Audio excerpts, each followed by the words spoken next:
जय श्री राधे कृष्ण। आप सभी का आपके अपने YouTube channel VK Mishra present में बहुत बहुत स्वागत है। आइए आज आप सब सुनेंगे माघ मास महात्म्य कथा में छठे अध्याय की कथा। अब तक आपने पिछले अध्यायों का कथा श्रवण नहीं किया हो तो चैनल पे वीडियो अपलोड है या चैनल पे प्लेलिस्ट बनाया गया है माघ मास कथा के नाम से। आप वहां से जाकर के पिछले अध्यायों का कथा भी श्रवण कर सकते हैं। हिंदू धर्म में माघ महीने का बड़ा ही विशेष महत्व माना गया है। माघ के महीने में गंगा स्नान करना, तीर्थों में संगम में स्नान करना, दान पुण्यों का कार्य करना, भगवान श्री कृष्ण, भगवान विष्णु, माता लक्ष्मी का पूजन करना, इन सबों का विशेष महत्व है। इस दौरान दान पुण्यों का कार्य करना चाहिए, भूमि पे शयन करना चाहिए, शुद्ध और सात्विकता का पालन करना चाहिए। इससे अनंत पुण्य फलों की प्राप्ति होती है। तो आइए सुनते हैं माघ मास महात्म्य कथा में छठे अध्याय की कथा। इसी प्रकार से कथा को सुनने के लिए, व्रत पूजा के बारे में जानने के लिए चैनल पे अगर आप पहली बार आए हैं तो चैनल को लाल बटन दबा करके सब्सक्राइब करें, साथ में बेल आइकन घंटी को दबाएं ताकि आने वाली वीडियो का नोटिफिकेशन आपको समय से मिलता रहे। तो बोलिए प्रेम से भगवान विष्णु की जय, माता लक्ष्मी की जय, भगवान श्री कृष्ण की जय, सर्व देवी देवता की जय। दत्तात्रेय जी बोले, यहाँ पर तुमसे एक पूर्वकालीन इतिहास की कथा मैं कहता हूँ।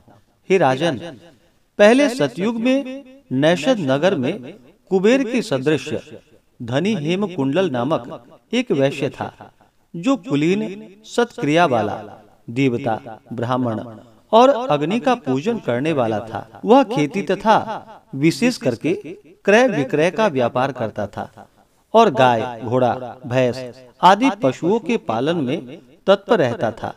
दूध, दही, मट्ठा, गोमय, तृण, लकड़ी, फल, फूल, नमक, पीपल, धान्य, साग, तेल व अनेक प्रकार के वस्त्र, धातु, गुड़, खांड, चीनी आदि के व्यापार से उस वैश्य ने 8 करोड़ असरफिया इकट्ठी कर ली। जब उसका बुढ़ापा आया तब वह सोचने लगा कि संसार क्षणिक है।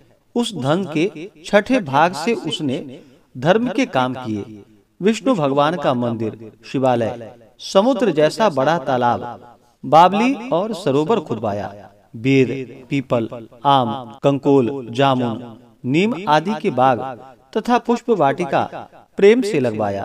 सूर्योदय से सूर्यास्त तक वह दान करता था। नगर के बाहर चारों ओर उसने सुंदर पौसला भी चलवाया। हे राजन, पुराणों में जो प्रसिद्ध दान है उसको नित्य प्रति उस धर्मात्मा ने किया।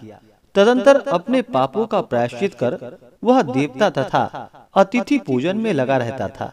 हे राजन, इस तरह सदाचार करते हुए उसको 2 पुत्र हुए, जो कि श्री कुंडल, विकुंडल नाम से प्रसिद्ध हुए।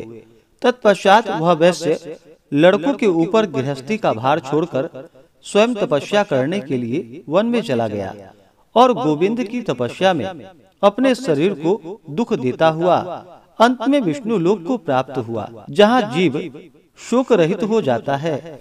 तब हे राजा, उसके दोनों पुत्र रूप, यौवन और धन के मद से अभिमानी होकर नारकीय व्यसनों में तल्लीन, धर्म रहित हो गए। वे माता और वृद्ध मनुष्यों का वचन नहीं मानते थे, पिता के मित्रों का बहिष्कार करते थे, अधर्म के पथ पर चलकर पर स्त्री गमन करते थे। ये गीत रंग में फंसकर सदैव सैकड़ों वैश्याओं के साथ रहने लगे। खुशामदी, जुआरी, पहलवान और धूर्तों की संगति में रहते, अच्छे वस्त्र पहनकर, कस्तूरी के तिलक लगाए, मोती के हार धारण किए हुए ये दोनों घोड़े, हाथी, रथ इत्यादि पर चढ़कर पिता के धन का अपव्यय करते हुए प्रतिदिन रति में लीन होकर अपने सुंदर घर में रहते थे। इन दोनों ने कुपात्रों में धन का खर्च किया, न तो सुपात्रों को और न ही ब्राह्मणों को दिया, न ही यज्ञ हवन आदि किया और न तो विष्णु भगवान की ही पूजा की। इस तरह से थोड़े दिनों में उसका सब धन नष्ट हो गया। तब वे परम दरिद्री और दुखी हो गए।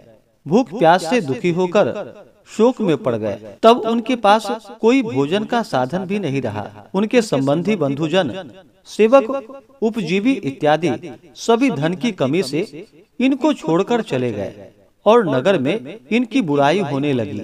हे राजन, तब इन दोनों ने नगर में चोरी करना प्रारंभ कर दिया और राजा तथा लोक भय से सबके ऋण से दुखी होकर नगर छोड़कर वन में रहने लगे। वहां पर ये मूर्ख तीक्ष्ण बाणों से पक्षियों, हिरणों, मृगों, खरगोश तथा हिंसक पशुओं को मारते थे तथा मांस भक्षण करते थे और बड़े बलवान भिल्लों के साथ सदैव शिकार करते थे। इस प्रकार दोनों पापी एक समय पर्वत पर गए। हे राजन, वहां उनमें से बड़े को तो शेर ने खा लिया और छोटे को सर्प ने डस लिया। इस प्रकार एक ही दिन में वे दोनों मृत्यु को प्राप्त हुए। तब यमदूत इनको यमलोक में ले गए और वहां जाकर कहा कि हे यमराज, ये दोनों महापातकी हैं। आज्ञा दीजिए कि इन दोनों पापियों का अब हम क्या करें। धर्मराजा नरावेता वानितो तव शासनात् आज्ञा देहि स्वभृत्येषु प्रसीद करवामि किम। इस प्रकार से श्री पद्म पुराण के अंतर्गत माघ मास महात्म्य कथा में वशिष्ठ दिलीप संवाद में 6ठे अध्याय की कथा पूर्ण हुई। तो बोलिए प्रेम से भगवान विष्णु की जय, माता लक्ष्मी की जय, भगवान श्री कृष्ण की जय। इसके आगे की कथा जो कि आप अगले अध्याय में सुनेंगे। इसी प्रकार से कथा को सुनने के लिए, व्रत पूजा आदि के बारे में जानने के लिए हमारे चैनल पे बने रहें। चैनल पे अगर आप पहली बार आए हैं तो चैनल को लाल बटन दबा करके सब्सक्राइब करें, साथ में बेल आइकन घंटी को दबाएं ताकि आने वाली वीडियो का नोटिफिकेशन आपको समय से मिलता रहे।